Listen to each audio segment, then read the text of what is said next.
Updates लेंगे। तो वहीं बीजेपी प्रदेश प्रभारी ओम माथुर बैठक ले रहे हैं। इस वक्त की बड़ी खबर आपको बता दें, रायपुर संभाग की अहम बैठकें चल रही हैं। सबसे पहले जिला कोर कमेटी की बैठक, जहां जिला अध्यक्ष, महामंत्री, मंडल अध्यक्ष और मंडल महामंत्रियों की बैठक। प्रदेश अध्यक्ष अरुण साव, सह प्रभारी नितिन नवीन भी शामिल हैं।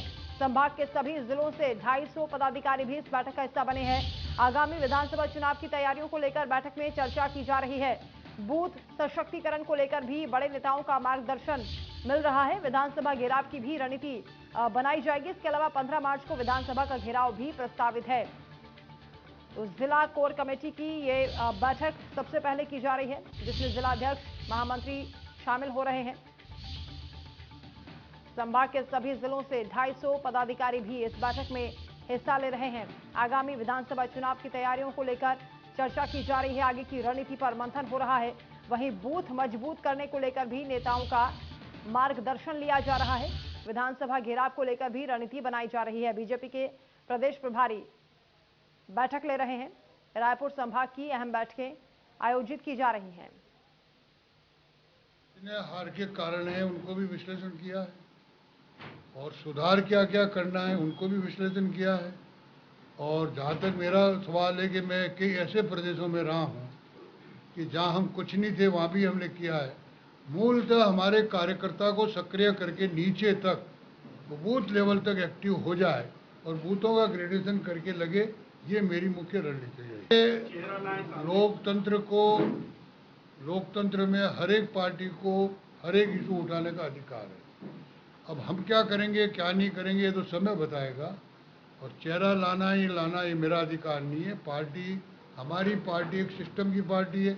ये कोई व्यक्ति की पार्टी नहीं, एक परिवार की पार्टी नहीं, एक जाति की पार्टी नहीं। हमारे यहाँ पार्लियामेंट बोर्ड है। मैं लगभग 9 से ज़्यादा प्रदेशों का प्रभारी रहा हूँ।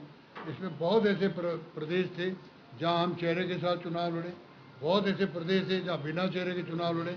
लेकिन ये अधिकार हमारे सेंट्रल पार्लियामेंट बोर्ड का है। पार्लियामेंट बोर्ड ने अभी ये कुछ तय नहीं किया। तो रायपुर संभाग की अहम बैठकें आयोजित की जा रही हैं, जिसमें तमाम नेता हिस्सा ले रहे हैं। सबसे पहले जिला कोर कमेटी की बैठक चल रही है, जिसमें आगे की रणनीति पर मंथन हो रहा है। विधानसभा चुनावों को लेकर तैयारियां की जा रही हैं। मंडल अध्यक्ष, मंडल महामंत्रियों की ये बैठक, जिसमें जिला अध्यक्ष, महामंत्री भी शामिल हो रहे हैं। रायपुर संभाग की ये महत्वपूर्ण बैठकें हैं। सिलसिलेवार तरीके से बैठकें आयोजित की जा रही हैं।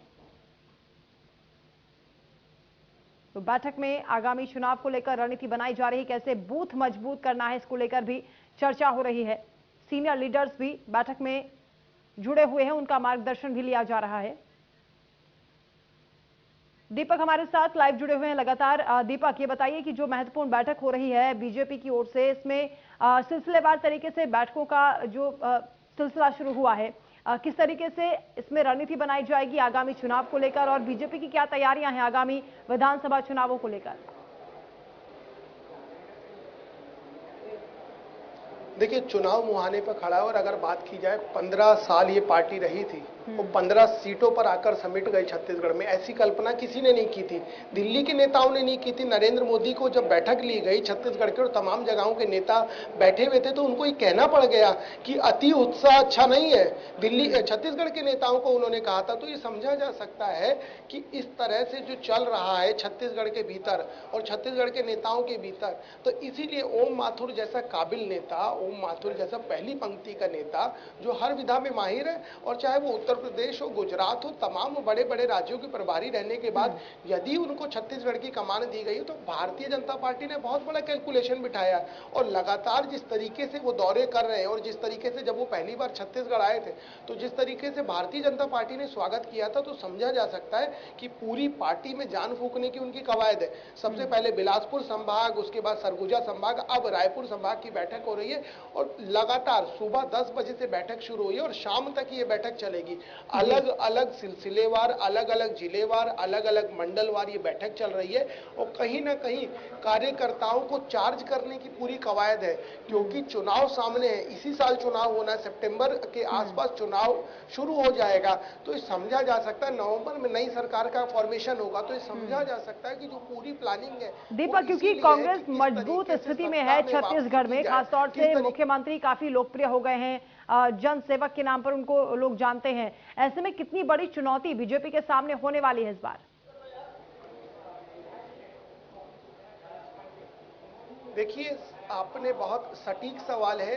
यहाँ पर जो चुनाव है छत्तीसगढ़ में, वो भूपेश बघेल वर्सेस भारतीय जनता पार्टी है, कोई चेहरा नहीं है।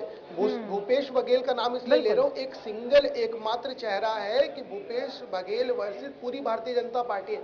और भारतीय जनता पार्टी के दिग्गज आ चुके हैं। आरएसएस के जो चीफ है मोहन भागवत, वो यहाँ 10 दिन रह के संगठन की बैठक करके जा चुके हैं। जगत प्रकाश नड्डा आ चुके हैं, 3-3, 4-4 दिन के दौरे वो कर चुके हैं।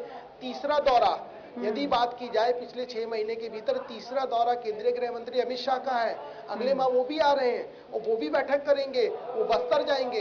तो ये समझा जा सकता है कि इस कड़ी का नेता, इतना बड़ा नेता यदि बस्तर जा रहा है और बस्तर में जान फूंकने का काम करेगा, कुछ दिन पहले जगत प्रकाश नड्डा भी होके आ चुके हैं, तो ये समझा जा सकता है कि भारतीय जनता पार्टी अब किसी प्रकार से कोई कोर कसर नहीं छोड़ना चाहती।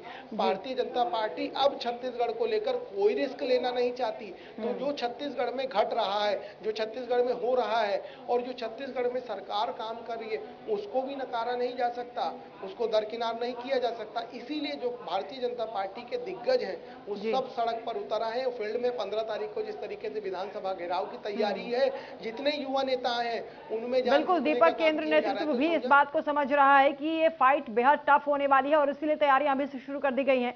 शुक्रिया आपका तमाम बातचीत के लिए।